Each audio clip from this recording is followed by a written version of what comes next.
Hello guys, ito yung palachuchi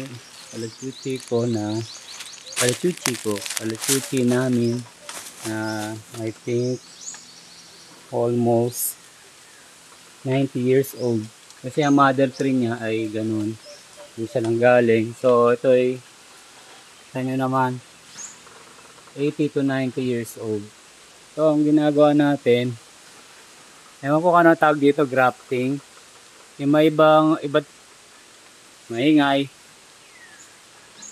May mga iba't ibang kulay ng palachuchi variety.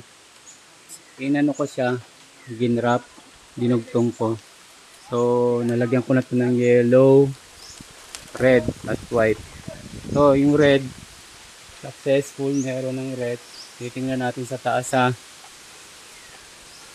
Red palachuchi. Tanggalin natin yung dahon.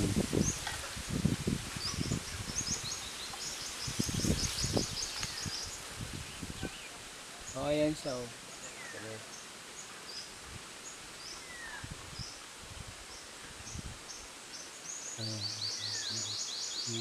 Red na red. Red na red. Okay. Okay guys, ito yung mga variety ng flowers ng palachuchi na idinugtong natin. Ginwrap, grap ba tawag doon. Yan, ito yung pure ay white na may yellow sa gitna. Ito naman pure yellow. So red na red, parang maroon.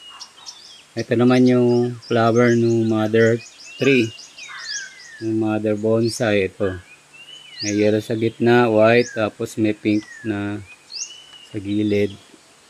So ayan yung nilagay natin dun sa mother tree, itong tatlo.